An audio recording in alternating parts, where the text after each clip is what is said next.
내용, 그리고 지금 읽게 되는 16장 후반부에도 이제 한 두세 가지 내용 이렇게 들어있습니다.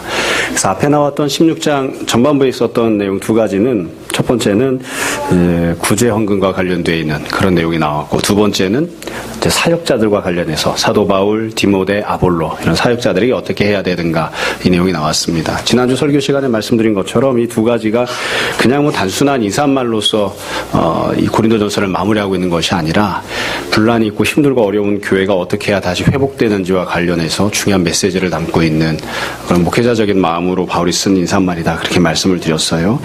마찬가지로 지금 읽게 되는, 나누게 되는 13절부터 나오는 내용들도 이 분란이 있던 교회가 어떻게 해야 제자리를 잘 잡는지, 어떻게 해야 회복될 수 있는지에 대한 그런 메시지를 담고 있습니다. 뭐 짧게 나눠보면 이 안에 그게 세 가지 내용이 들어있거든요. 첫 번째가 13절 14절, 두 번째가 15절부터 18절, 맨 마지막에 19절부터 24절입니다. 짧게 본문 내용 읽고 또 말씀 나누도록 하겠습니다. 사실 본문이 그렇게 어려운 내용이 아닌지라 지극히 당연한 이야기를 오늘 당연하게 또 좀 나누려고 합니다. 먼저 제일 처음에 나오는 내용이 13절 14절인데, 이 13절 14절은 우리말 성경이 번역을 하면서 조금 뭐라고 말할까요? 이 헬라어 성경을 사실 정확하게 번역하기 좀 어려운 부분이 있어서, 헬라어 성경 한 단어로 된 것을 우리말로 한 단어로 번역하기 좀 어려운 부분이 있어서 이렇게 저렇게 표현을 해놓았는데, 13절 14절은 몽땅 다 동사로 되어 있습니다. 그러니까 여기 형용사나 수식어 이런 거 거의 없이 다 동사입니다. 그러니까 13절 14절에서 바울이 이렇게 해라, 이렇게 해라, 이렇게 해라, 이렇게 권면하고 명령하는 거죠. 그래서 제일 처음에 나오는 내용 13절을 보세요. 13절에 보시면 처음에 깨어, 이게 동사입니다. 깨어 있어라, 깨어 있어라.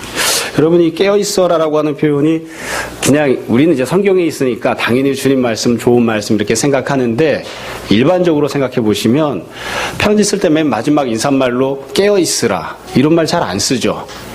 뭐 편지 받는 사람이 수험생도 아니고 뭐 공부하고 있는 사람 같으면 잠자지 말고 깨어 있으라 이러겠지만, 누가 편지 맨 마지막에 깨어 이런 표현 쓰겠어요. 그래서 이 깨어 있으라고 하는 이 명령은 사실은 굉장히 독특한 그런 명령입니다. 일반적인 세상에서는 잘 쓰지 않지만 초대교회나 오늘날까지도 교회에서는 어떤 특정한 의미를 갖고 있는 표현으로 쓰는 거예요. 이게 어떤 특정한 의미를 갖냐면, 여러분, 예수님께서 제자를 부르시면서 몇 가지 부탁하시고 명령하시고 했는데, 처음에 제자 부르실 때는 나를 따라오라 그랬죠. 그리고 그 다음에 병자를 고치시고 귀신 쫓아내고 하실 때는 어려운 문제가 있으면 그걸 나한테 가지고 와라, 내가 그 문제를 해결해 준다, 그런 믿음을 가질 것을 주님이 명령하셨고요. 나중에는 자기를 부인하고 자기 십자가를 감당하는 삶을 살아야 된다, 그렇게 명령하셨어요. 근데 예수님이 제자들에게 주셨던 맨 마지막 명령이 무엇이냐면, 종말과 재림에 대해서 말씀하시면서 깨어 있으라, 그게 주님 주신 마지막 명령입니다. 그러니까 이 제자들이 신앙생활하면서 수준이 쭉 올라가는데, 처음에 그저 따라가기만 하면 되지만 나중에는 이 세상이 멸망할 것이고 주님이 재림하실 것이기 때문에 그 날을 바라보면서, 이 땅에 완전하게 임할 하나님 나라를 바라보면서 이제 종말론 쪽으로 살아가는 거죠. 그 종말론 쪽으로 살아가는 제자의 모습이 깨어 있는 겁니다. 그래서 이 성도들한테, 초대교회 성도들 또 오늘날 성도들에게 깨어 있으라, 이 말은 한마디로 이야기하면 예수님 다시 재림하실 거 준비해라, 이런 뜻이에요. 그래서 원래 사도들이, 이 명령받는 사람들이 수준이 높든 낮든 깨어있으라 명령하면 그 다음엔 화답하는 말이 있어요. 그게 뭐냐면 마라나타 하는 거예요. 우리 주님 다시 오십시오 하는, 주님 재림을 우리가 기다립니다. 그래서 앞에서 사역자가 깨어 있으십시오, 그럼 성도들이 뭐라고 한다고요? 마라나타, 주님 다시 오십시오, 우리가 주님의 재림을 기대합니다. 그래서 이 바울이 지금 주고 있는 첫 번째 이 명령은 굉장히 수준 높은 명령이에요. 어찌 보면 또 이제 모든 성도와 교회들이 마땅히 감당해야 되는 그런 명령이기도 한 거고요. 또 깨어 있으라, 이렇게. 그 다음에 두 번째로 나왔던 명령이 뭐냐면 믿음에 굳게 서라. 믿음에 굳게 서라. 너무 어려운 내용이 아니니까요.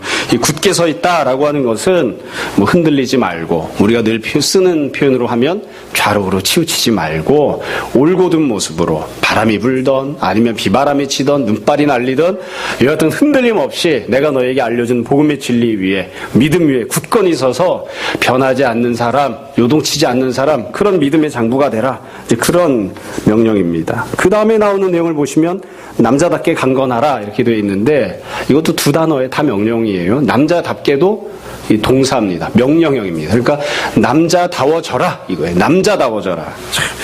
아마 여러분들 중에 특별히 뭐 페미니스트가 아니더라도 이런 표현 보면 마음에 껄쩍지근한 분이 있을 거예요. 시험에 들거나 왜 이걸 하필이면 남자답게 이렇게 표현하느냐, 여자는 멸시하는 거냐, 역시 교회는 여자를 좀 우습게 하라 이렇게 생각하는 그런 분이 있을지도 모르겠어요. 저도 고등학교 다닐 때 다른 교회 가서 이렇게 저 어디든지 다른 교회를 가면 좀 염치가 없지만 언제든지 피아노를 열어놓고 찬송가를 먼저 치거든요. 그래서 여의도 순복음교회 본당에 가서도 제가 피아노를 쳐봤습니다. 아무도 없을 때. 물론 이제 관리 집사님이 오셔서 쫓아내셔서 이제 금방 나왔지만 언젠가 이제 다른 교회 가서 찬송가 피아노를 치고 있는데 부목사님이 오셔서 어쩐 일이냐 이렇게 물어보시더라고요. 그러고서 하신 말씀이 머스마가 무슨 피아노야. 머스마가 무슨 남자답게 군인이나 이런 걸 해야지. 이렇게 우리가 일반적으로 갖고 있는 남자답다고 하는 이미지는 뭐냐면 막 힘이 있고 밀어붙이고 추진력이 있고 뭐 이런 거 생각하잖아요. 그렇죠? 그래서 여기에서도 남자답다라고 하는 것을 그런 식으로 생각하는 뭐 세상적인 의미로 좀 단어가 어렵지만 좀 마초적인 그런 기질이 있는 것으로 이렇게 이해하는 사람들이 있어요. 아니에요.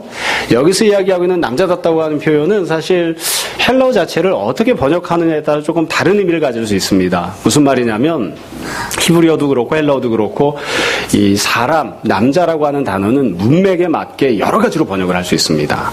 그러니까 이 남자라고 하는 단어를 남자 이렇게 번역할 수도 있고요.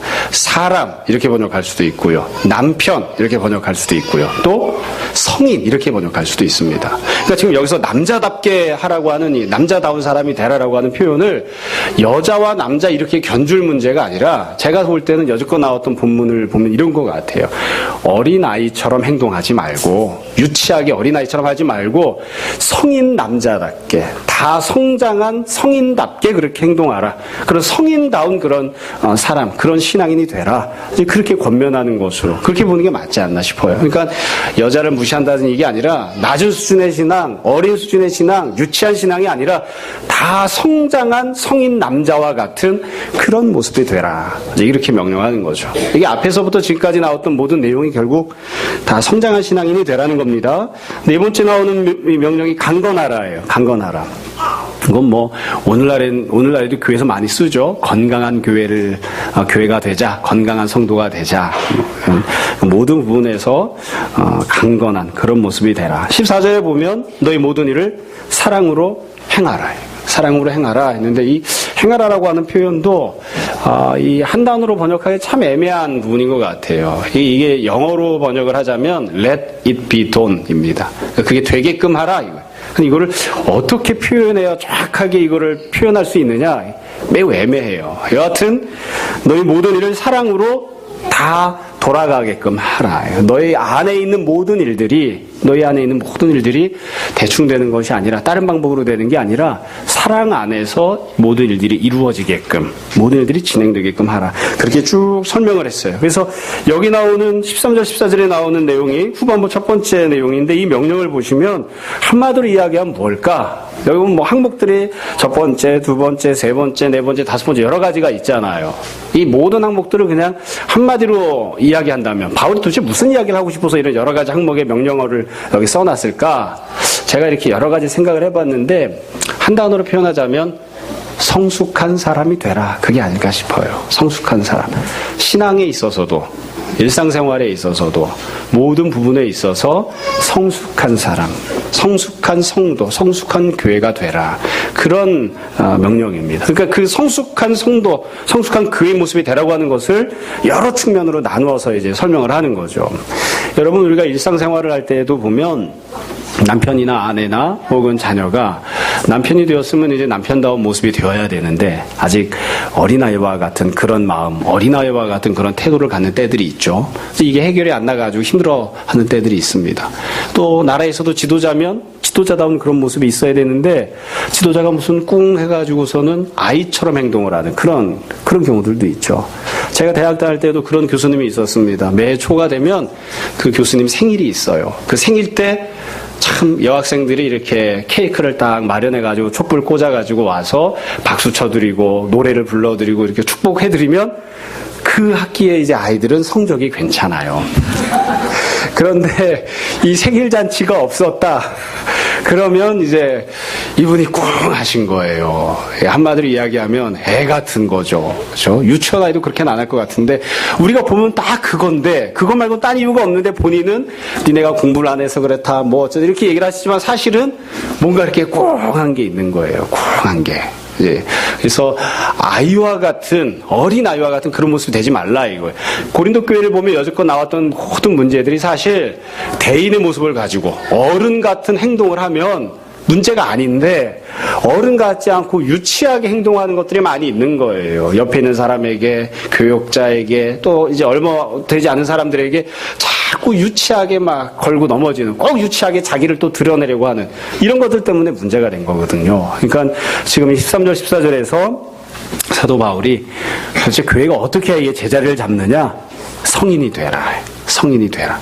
어른이 되라. 성숙한 그런 사람이 되어라. 사실 이게 안 되면 문제 해결하기가 참 어렵습니다. 문제 해결하기가 참 어려워요. 그렇죠? 그 다음 두 번째 나오는 내용이 15절부터 18절까지 나오는 내용인데요. 이 15절부터 18절은 평신도 사역자들과 관련되어 있는 내용입니다.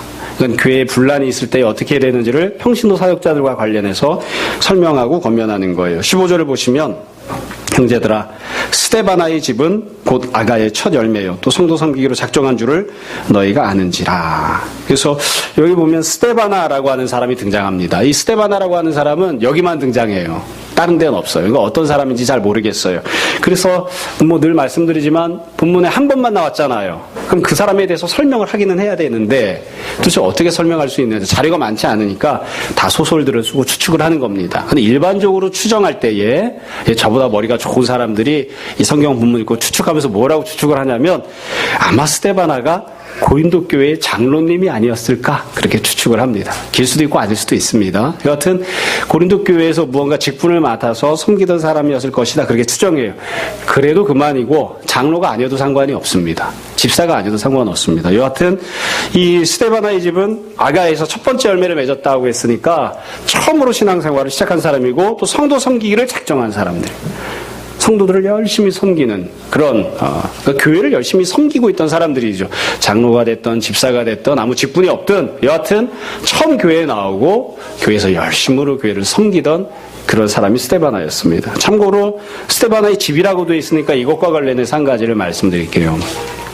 여기 보면 스데바나 혼자만 신앙생활한 게 아니라 그의 집이 다 신앙생활한 것으로 그렇게 되어 있는데 보통 우리가 이 한 사람이 구원받으면 그 가정도 다 구원받는다고 이야기하잖아요. 그래서 사도행전에 보면 빌립보에 사도 바울이 가서 교회를 세울 때에 간수에게 전도를 하죠. 그래서는 주 예수를 믿으라.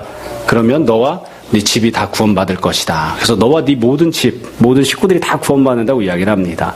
제가 어렸을 때는 어떻게 들었냐면 그 부분을 해석할 때 이 간수는 그 집안의 가장이었기 때문에 그 당시에는 이제 가부장제 사회, 오늘날도 마찬가지예요. 대부분은 가부장제 그런 시스템으로 굴러가고 있죠. 그 당시에는 더욱더 견고한 가부장제 사회였기 때문에 아버지가 교회를 간다 그러면 자식들은 당연히 교회를 가는 거였다. 남편이 교회를 간다 그러면 부인이 당연히 교회를 가는 거였다. 그래서 그 집안의 가장이 교회를 가면 그 집안 사람들도 다 구원을 받는 거다. 이렇게 제가 설명을 들었습니다. 맞습니다. 그런데 그 간수가 교회를 가기 바로 직전에 무슨 일이 있었냐면 바울이 빌립보에 갔을 때 제일 처음으로 전도한 사람은 누구였냐면 이 옷감 장사를 했던 루디아였습니다. 근데 그 본문을 보면 어떻게 되어 있냐면 루디아가 처음에 예수님 믿게 됐거든요. 바울의 전도를 받고 그리고 가서 루디아와 루디아의 집 사람들이 몽땅 다 교회를 다니는 예수님 믿는 사람이 됩니다. 그러니까 빌립보에서 처음에 있었던 일은 뭐냐면 한 집안에서 여자가 혼자 신앙생활을 시작한 거예요. 그 결과는 무엇이었냐면 그 여자는 사실 뭐 종속적 존재라고 할 수도 있잖아요. 그러나 한 사람의 여자가 신앙생활을 시작해서 그 사람 때문에 모든 식구들이 다 교회를 다니게 됐어요. 신앙생활을 하게 됐고 그 이후에 간수가 이제 또 신앙생활을 하죠. 그래서 한 사람의 남자가 신앙생활을 하면서 그 집안 모든 식구들이 다 또 신앙생활을 합니다. 그러니까 한 집안이 복음화가 되는 것은 남자가 꼭 교회를 다녀야만 복음화가 되는 게 아니라 그 집안 식구 중에 누구라도 한 사람이 신앙생활을 시작하면 그 사람이 희생하고 헌신하고 전도해서 모든 식구들이 구원을 받고 복음을 듣게 되는 그런 일들이 이제 펼쳐지는 거예요. 뭐 여하튼 이건 참고로 알고 계시고요. 그래서 이 스데바나의 온 집, 스데바나의 집이 다 열심으로 교회를 섬겼는데 이 스데바나의 집에 대해서 도대체 어떻게 하라고 했느냐. 15절 세 번째 줄에 보시면 내가 너희를 권하노니 16절 이 같은 사람들, 그러니까 스데바나 집 사람들이죠. 또 함께 일하며 수고하는 모든 사람, 그들에게 어떻게 하라고 했죠? 순종하라. 바울이 이제 주고 있는 권면이에요. 고린도 성도들에게 교회에서 섬기고 사역하고 있는 평신도 사역자들이 있는데 그 사역자들에게 순종하라. 순종하라. 이게 앞에 여러분 지난주에 했던 내용 기억하시나 모르겠어요. 지난주에 바울이 사역자들에 대한 내용을 설명을 했는데 바울 자신에 대해서, 디모데에 대해서, 아볼로에 대해서 설명을 합니다. 근데 그 경우에는 순종하라는 명령이 나오지 않아요. 그러니까 어찌 보면 바울이 목회자들에게 순종하라 이렇게 얘기는 안 하면서 함께 신앙생활하고 있는 다른 평신도 사역자들, 직분자들에게는 순종하라. 그렇게 어찌 보면 더 강하게 명령을 하고 있는 거죠. 이 참 좀 이것도 독특한 부분인 것 같아요. 이거 조금 이따 뒤에 더 이야기를 할게요. 그 뒤에 17절부터 보시면 다른 사역자들이 또 나옵니다. 다른 평신도 직분자들이 나오는데 17절 내가 스데바나와 부드나도와 아가이고가 온 것을 기뻐하노니 여기 보면 두 사람이 더 나오죠. 먼저 나왔던 스데바나, 두 번째가 부드나도, 세 번째가 아가이고. 발음하기도 어렵죠. 익숙하지도 않고요. 여기만 나옵니다. 근데 이 세 사람이 온 것을 기뻐하노니라고 바울이 표현을 했어요. 이게 무슨 말이냐면 바울은 현재 고린도에 있는 게 아니라 에베소에 있거든요. 그러니까 이 세 사람이 에베소까지 바울을 찾아온 겁니다. 이 사람들이 왜 찾아왔을까? 본문이 상세하게 설명 안 해서 잘 알 수는 없어요. 근데 고린도전서를 보시면 중간중간에 고린도 교회에서 바울에게 보낸 편지가 등장을 합니다. 그러니까 너희가 쓴 글에 의하자면 남자가 여자를 가까이 하지 아니하는 것이 좋다고 너희가 생각하지만 이러면서 고린도 교회가 바울에게 보낸 편지가 등장을 하는데 아마 여기 나오는 세 사람이 그 편지를 가지고 바울에게 찾아오지 않았을까 싶어요. 그리고 고린도 전서도 아마 이 세 사람이 바울이 답장으로 이제 고린도 전서를 써서 주었을 때 그걸 가지고 다시 돌아가는 그런 역할을 한 게 아닐까 싶습니다. 그러니까 결국 무언가 그에 문제가 있으니까 이걸 나름대로 해결을 해보겠다고 바울을 찾아왔던 그리고 뭔가 역할을 하려고 이제 노력했던 그게 이 여기 나오는 세 사람의 모습인 것 같아요. 그래서 이런 부분을 보면 아마 여러분도 그런 생각하시겠습니다만 저도 그런 궁금증이 있어요. 이 세 사람이 과연 교회가 보냈던 공식적인 대표였을까? 아니면 자기들이 그냥 멋대로 우리 이렇게 문제가 있어서 힘들어 죽겠습니다. 바울 선생님은 어떻게 생각하십니까? 이러고서는 지들이 알아서 그냥 찾아왔던 것일까? 잘 모르겠어요. 잘 모르겠어요. 근데 교회 안에 분란이 있으면 사실 서로 합의를 해가지고 너희들이 이 문제에 대해서 바울이 뭐라고 하는지를 좀 듣고 와라. 이렇게 보내기는 쉽지 않아요. 그러니까 일정 사람들이 교회를 섬기겠다는 마음으로 자발적으로 이렇게 바울을 찾아온 것이 아니었을까 싶습니다. 여하튼 먼 거리를 마다하지 않고 바울을 찾아온 사람들이 있는 거예요. 이 사람들에 대해서는 뭐라고 이야기를 했느냐? 17절에 보면 두 번째 줄에 보세요. 똑같아요. 그들이 너희의 부족한 것을 채웠습니다. 그러니까 그들이 그냥 너희와 합의하지 않고 찾아오는 그런 경우라 하더라도 너희의 부족한 것을 채우기 위해서 수고한 것이니까 그렇게 인정을 해주라는 거죠. 그리고 18절에 보면 그들이 나와 너희 마음을 시원하게 하였으니 그러므로 너희는 이런 사람들을 어떻게 해주라고요? 알아주어라. 그러니까 존중해주고 인정해줘라 이거예요. 그러니까 앞부분에서는 스데바나의 집에 대해서 순종하라, 지금은 알아주라 이렇게 권면을 합니다. 그러니까 이 15절부터 18절까지 내용을 보면 뭐 내용 자체가 어렵지 않아요. 교회가 분란이 있는데 어떻게 해야 되느냐? 교회 안에 교회를 섬기는 평신도 사역자들이 있다고요. 평신도 이제 직분을 갖고 있는 사람들이 있는데 그 직분을 갖고 있는 사람들에게 순종하고 그들을 존경하고 그들을 인정하는 그런 마음과 태도를 가지라는 거예요. 그게 교회가 회복되는 그런 방법입니다. 사실 바울이 여기선 언급하지 않았지만 뒤에 안부 인사 때 나오는 아굴라 브리스길라 아니면 고린도에서 자기 집을 교회로 내놓았던 디도유스도 혹은 재판을 받을 때 바울 대신 매를 두들겨 맞았던 소스테네 뭐 이런 여러 사역자들이 있었습니다. 그런 여러 사역자들에게 너희들이 순종하고 인정해주는 그런 모습이 되라 이거.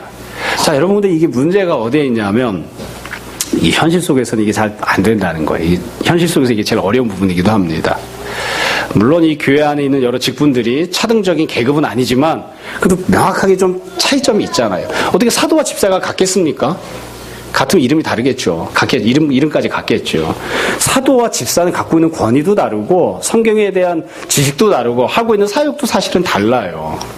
그래서 일반 성도들의 입장에서 생각해보면 우리한테 목사님에게 잘해라, 목사님에게 순종해라 그러면 그것도 안 입고 치사하고 들어올 때들이 많이 있지만 그런데 그건 순종할 마음이 있다. 근데 나랑 똑같은 저런 자식한테 내가 순종을 해야 되느냐. 나도 집사고 저 자식도 집사인데, 죄송합니다, 나도 집사고 저분도 집사인데 내가 왜 저 집사한테 내가 순종을 하고 내가 저 집사를 내가 복종을 해야 되느냐. 먼저 저 사람이 나한테 순종하고 저 사람이 나한테 존경을 표하면 그럼 나도 그럼 생각해 보겠다. 사실은 사람은 다 누구나 그런 마음을 품어요. 그래서 이게 어찌 보면 실제 현실 속에서는 참 순종하기 어려운, 차라리 목사님에게 순종해라 아니면 누구에게 순종해라 이러면 이게 훨씬 더, 사도에게 순종해라 그러면 그럴 수 있지 하고 타당하다고 고개를 끄덕일 수 있는데, 그게 아니라 내가 보기에 나랑 크게 차이가 없는, 나와 비슷한 부류의 사람, 나와 비슷한 수준의 사람, 나와 비슷한 직분을 갖고 있는 사람에게 순종해라, 존경해라. 그러니까 이게 어려운 거예요. 이게 어려운 거예요. 제가 결혼할 때 누가 그런 얘기를 하더라고요. 남편은 부인에게 존경받는 사람이 돼야 된다. 여러분, 이게 참 말이 그렇지 그게 쉽습니까? 남편이 존경스러워서 같이 사는 부인이 대한민국에 몇이나 되겠어요. 국보입니다. 국보. 남편이랑 나랑 무슨 20년, 30년 차이가 나는, 물론 그런 분들 계시겠지만, 남편의 인격이 막 하늘과 같고, 나는 인격이 막 땅과 같고, 이래야, 아니잖아요. 사실은 비슷한 사람들이 만나서 서로 돕는 배필로 살잖아요. 그렇죠? 내가 흠이 있는 것처럼 남편도 흠이 있어요. 내가 부족한 것처럼 남편도 부족함이 있고. 그렇기 때문에 남편이 난 너무 존경스러워요. 그래서 나는 내 남편에게 존경을 표하지 않으면 정말 내가 못된 인간이에요. 이러고 사는 부인은 사실 별로 없어요. 사실은 다 비슷비슷한 사람이니까. 그렇죠? 남편이 될 때는 또 그렇게 이야기하더라고요. 물론 성경에 나와서 그렇기는 하지만 부인을 사랑하라. 사랑하라고 하는 것은 윗사람이 아랫사람에게 은혜를 베푸는 그런 사랑을 하라는 뜻이 아니에요. 동등한 관계에서 사랑을 하는 거예요. 근데 어떻게 남편이 아내에게 그냥 아랫사람 대하듯이 그렇게 하는 게 우리는 좀 익숙하잖아요. 근데 이게 가정에서도 그렇고 교회에서도 마찬가지예요. 윗사람이 아랫사람에게 대하는 그런 것은 익숙한데, 아랫사람이 윗사람에게 존경을 표하는 건 익숙한데, 나와 비슷한, 어떻게 크게 보면 별 차이가 없는 사람인데 그 사람을 내가 존경을 해줘야지 되고, 그 사람이 하는 이야기에 내가 순종을 해야지 되고, 기분 나쁘다. 사실 그래서 이게 순종하기가 참 어려운 명령이에요. 순종하기가. 솔직하게 얘기를 해보자고요. 그죠? 예준이 엄마는 남편이 존경스러워? 그래, 존경스럽다고 이렇게 얘기를 하네요. 참. 여러분, 사실 우리가 존경해주고 사랑해주고 인정해주고 하는 것은 그 사람이 나보다 어마어마하게 높아가지고 나와는 막 수준 차이가 너무너무 나가지고 그렇게 하는 게 아니에요. 그래서 이 말씀이 순종하기 참 어렵습니다. 옆에 있는 집사님, 그분 말씀하신 대로 순종해라. 그분 말씀하시는 것을 존중해줘라. 이게 잘 안 돼요. 잘 안 돼요. 근데 이게 되어야 교회가 회복되는 거예요. 문제가 없을 때는 상관이 없지만 문제가 특별히 있을 때에 더 순종하고 싶지 않죠. 사실은 문제가 있을 때에는 네가 맞았냐 내가 맞았냐를 막 따져보잖아요. 그렇게 따지다 보면 확실히 내가 맞죠. 저 사람은 틀리고. 근데 그 사람이 하는 이야기에 순종해주고 존경을 해줘야 된다고 하니까 참 어려운 부분인 것 같아요. 그게 현실적으로 참 어려운 부분이에요. 자, 마지막 세 번째 명령이 나옵니다. 세 번째 명령이 19절부터 24절까지인데, 여러분 19절부터 24절까지 보시면 문하나라고 하는 아주 단순한 인사말이 나옵니다. 그런데 제가 이 본문을 준비하고 설교 준비를 하면서 사실 개인적으로 제일 힘든 부분은 이 부분이었어요. 여러분, 이 문안 인사라고 하는 내용을 잘 보세요. 19절부터 보시면 이 바울이 편지 마무리를 하면서 누가 고린도 교회에 문안 인사를 보내는지를 기술을 하고 있습니다. 19절 보세요. 첫 번째로 아시아의 교회들이 너에게 문안한다. 그러니까 이 아시아라고 하는 건 다른 나라예요. 고린도 교회는 그리스거든요. 그리스니까 유럽입니다. 그러니까 유럽에 있는 교회를 향해서 아시아에 있는 대륙이 다른 나라에 있는 교회들이 너희 교회 문안 인사를 한다. 그러니까 이 고린도 교회는 독자적으로 우리 교회만 잘하면 돼, 이게 아니라 다른 나라에 있는 교회와도 연관되어 있는 그런 교회예요. 특별히 무슨 영향을 끼쳐서가 아니라 교회는 원래 그런 곳이죠. 그래서 아시아의 교회들이 무난하고요. 19절 두 번째 줄에 아굴라 브리스가 그 집에 있는 교회가 주 안에서 너에게 간절히 무난하고. 아굴라 브리스가는 이 고린도에서 교회를 개척할 때 함께 사역했던 사람들이니까 간절한 마음으로 또 무난하겠죠. 근데 20절에 보시면 모든 형제도 너에게 무난한다. 그래서 또 다른 여러 형제들도 고린도 교회에 무난한다 이렇게 표현해놨어요. 여기 나오고 있는 아시아에 있는 교회들, 아굴라 브리스가와 그 집에 있는 교회, 그리고 모든 형제들은 다 고린도 교회와 상관이 있는 겁니다.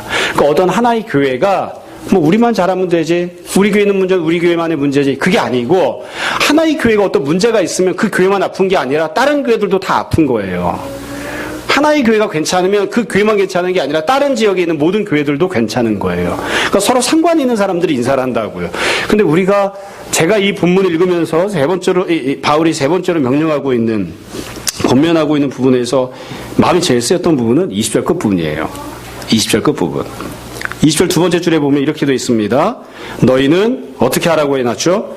거룩하게 입맞춤으로 서로 무난하라. 거룩하게 입맞춤으로 서로 무난하라. 사실은 이게 논리적으로 맞지 않아요. 아시아에 있는 교회가 무난 인사를 했죠. 아굴라 브리스길라가 무난 인사를 했죠. 모든 형제들이 무난 인사를 보내왔죠. 그러면 그 다음에는 논리적으로는 뭐라고 이야기해야 맞을까요? 논리적으로는 너희도 아시아에 있는 교회들에게 문안을 보내라. 너희도 아굴라 브리스길라에게 선물이라도 보내라. 너희도 모든 형제들에게 인사를 해라. 그쪽에서 인사를 보내왔으니까 너희도 인사를 보내라. 이렇게 해야 사실은 논리적으로 맞죠. 이해가 되시죠? 제가 드린 말씀이. 근데 바울이 권면하는 건 뭐냐면 그쪽에서 다 너희에게 문안 인사를 했다. 그러므로 어떻게 하냐면 너희는 너희끼리 거룩하게 입맞춤으로 서로 문안하라. 외국에 있는 교회도 너희 교회를 향해서 문안 인사를 보내는 판국이니까, 해외에 있는 아굴라와 브리스길라도 너희에게 문안 인사를 보내는 판국이니까, 너희가 피 한 방울 안 섞이고 같이 예배드리지 않는 다른 형제들도 너희들에게 문안 인사를 보내는 판국이니까 함께 예배드리고 같이 교회의 지체됨을 이루고 있는 너희는 서로 같은 교회 안에 있는 성도들끼리 서로 문안 인사를 하라는 거예요. 근데 부담스러운 건 거룩하게 입맞춤으로 문안하라. 저는 한 번도 못 해봤어요. 제가 성도에게 입맞춤하는 걸 보신 분, 10세 이하, 7세 이하를 빼놓고 저한테 입맞춤을 받아보신 분 계신가요?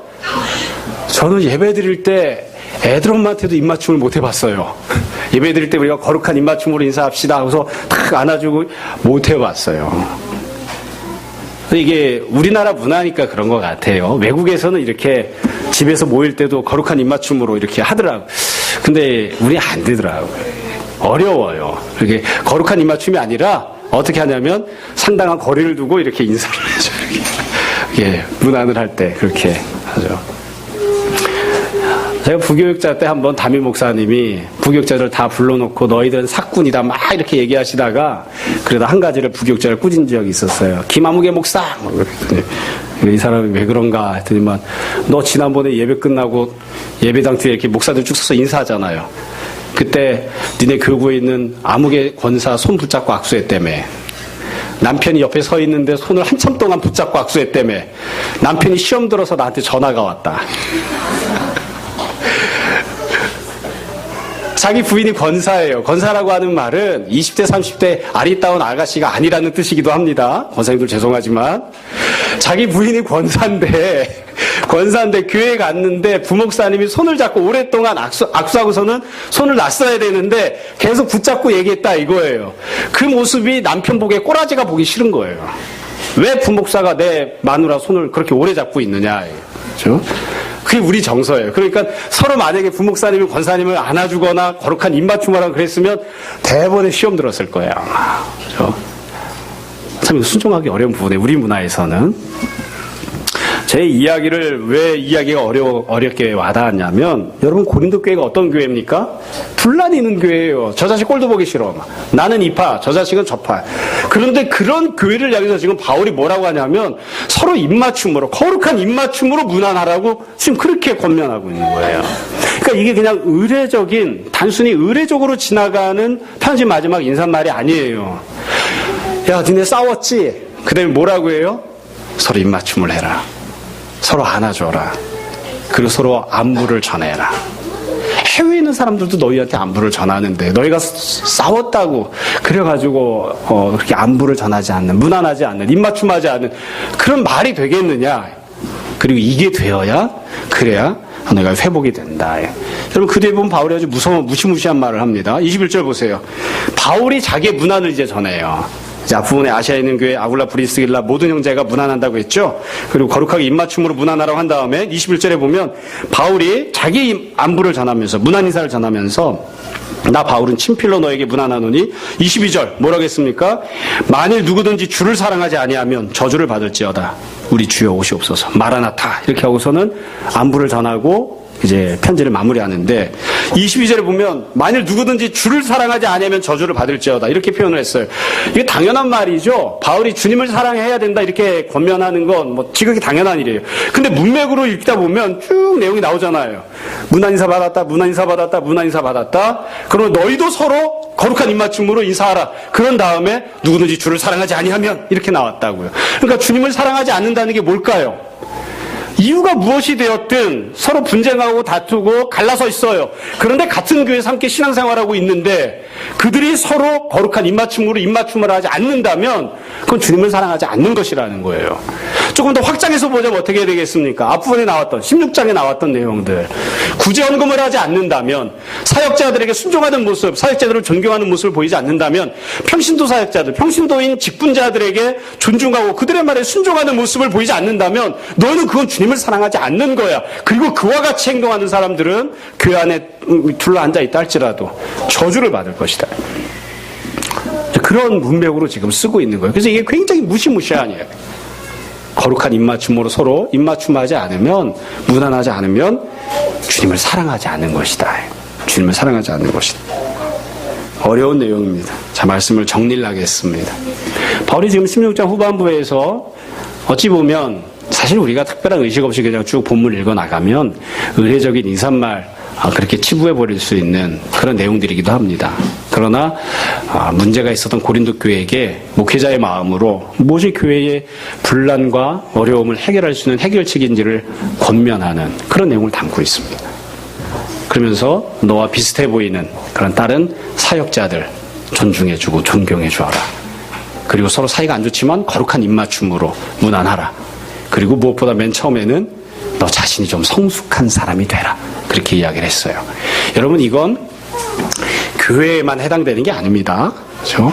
한 사람 개인도 그렇고요, 가정도 그렇고요, 사회도 그래요.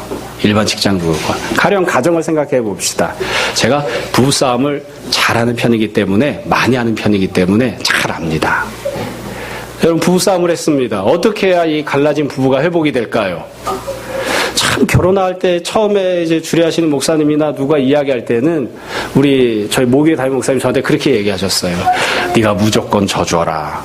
네가 무조건 항복을 해라. 네가 무조건 틀린 거다. 부인한테 이렇게 다 맞춰줘라. 그리고 반드시 성경에 나오는 것처럼 화는 그날 해질 때까지 품고 있지 말고 반드시 그날 다 풀어라. 그렇게 얘기를 하셨어요. 그게 가능합니까? 그게 가능합니까? 화가 났는데 그게 그날 당일날 풀어줘요? 지영자매 풀어줘요? 풀려고 하면 또 남편이 박박 긁지. 이게 참 어려워요. 잘 안 돼요. 근데 교회도 마찬가지고 가정도 마찬가지예요. 가정에 문제가 있어서 분란이 생겼을 때, 다툼이 있을 때 어떻게 되느냐? 첫 번째로 내가 성숙한 사람이 돼야 됩니다. 내가 성숙한 사람이. 내가 유치한 모습을 갖고 있어서 그렇다 인정을 하고 좀 더 성숙해져야지 되고, 두 번째로 그 사람과 나랑 비슷한 존재예요. 사실은 쥐뿔이 존경할 만한 대상은 지나 나나 비슷한 인간인데 그래도 그 말에 순종해주고 존경해주는 태도를 내가 가져야 됩니다. 세 번째는 뭐예요? 꼬라지도 보기 싫어요. 그래도 안아주고 입맞춤을 해줘야 됩니다. 그럼 우리가 이런 이야기를 듣다 보면 무슨 생각이 들죠? 목사님, 차라리 갈라서는 게 낫겠습니다. 그건 어려울 것 같습니다. 그건 가정도 그렇고 교회도 그렇잖아요. 가정도 그렇고 교회도 그렇고 그거 너무 어렵습니다. 그건. 근데 이게 주님의 명령이니까, 주님이 하시는 말씀이니까 순종하려고 노력하는 거예요. 예뻐 보일 때만 안아주고 입맞춤하려고 하면 참 몇 번 없습니다. 그런 경우들이 많아요. 성도들도 가정에서도 분란이 있어도 의견이 달라도 나는 파가 달라도 왜 저 사람은 저렇지? 심지어 루터가 이야기하는 것처럼 너와 나는 영이 달라 막 이런 마음이 들어도 그래도 그리스도 안에서 또 같은 가정 안에서 서로 안아주고 입맞춤해주고 문안을 전하고 그리고 화해하는 그게 이제 교회의 가정에 필요한 것이죠. 자, 마지막으로 한 가지만 말씀드리고 오늘 말씀을 마무리하겠습니다. 늘 한 권의 성경이 마무리될 때, 고린도전서든 빌립보서든 에베소서든 한 권의 성경이 마무리가 될 때 제가 늘 하는 이야기입니다. 맨 마지막에 던지는 질문이에요. 고린도 교회는 바울이 사랑을 담아서 권면하고 책망했던 그리고 진리를 선포했던 이 고린도전서를 받았어요. 받은 다음에 순종했을까요?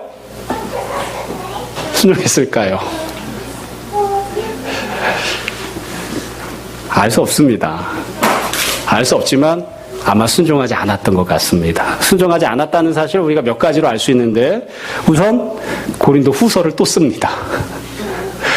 만약에 순종했으면 고린도 후서가 필요 없었을 거예요. 근데 고린도 후서를 또 써요. 뿐만 아니라 고린도 후서에 보면 그 고린도 후서에서 다루고 있는 내용이 고린도 전서보다 훨씬 더 심각합니다. 상황이 더 악화가 된 거예요. 그뿐만 아니라 고린도 후서에 보면 바울이 뭐라고 이야기를 하냐면 내가 너희를 한번 찾아갔다가 매우 힘들고 마음이 슬프고 어렵다 이런 표현이 나와요. 그래서 어떤 주석가는 뭐라고 이야기하냐면 바울이 고린도전서를 쓴 다음에 고린도 교회를 찾아갔다가 성도들에게 매를 맞은 적이 있다.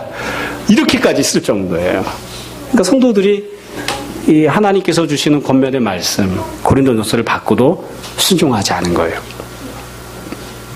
여러분 하나님 말씀을 들으면 그 말씀에 대해서 순종해야 됩니다. 순종해야 그것이 우리에게 복이 되는 것이지 말씀이 주어졌다는 그 자체만으로 우리 삶이 변화되거나 회복되거나 복이 되지 않습니다. 우리가 늘 이 사실을 잘 생각했으면 좋겠어요. 자, 여러분 우리는 감사하게도 아직 크게 문제가 있는 그런 교회는 아니죠. 그래서 고린도전서 읽고 나면 도대체 적용할 말씀이 없네. 우리 이런 문제가 없는데 어디다 적용해? 그런 마음이 들 수도 있어요. 정말 감사한 일이죠. 그러나 나 자신에게 또 우리 가정에 우리가 살아가는 직장에 또 그런 일이 있어서는 안 되겠지만 혹시 교회에 어려운 일이 생기거나 분란이 있을 때에 이 말씀을 잘 생각하고 그대로 순종하는 그런 우리가 되었으면 좋겠습니다. 다시 말씀드립니다. 첫 번째로 나 자신의 성숙한 사람이 됩시다. 두 번째로 나와 비슷한 그러나 직분을 갖고 있는 그 사람 내가 존중해주고 인정해주고 높여주는 그런 사람이 됩시다. 세 번째로 기분 나쁘고 뜻이 안 맞고 사랑하는 마음이 잘 안 생겨도 안아주고 거룩한 입맞춤으로 안부를 전하는 문안의 인사를 하는 그런 성도들이 됩시다. 주님의 귀한 은혜가 우리 가운데 지식으로 또 순종하는 실천으로 늘 풍성히 차고 넘치기를 주님 이름으로 축원합니다. 이 시간 잠시 기도하겠습니다.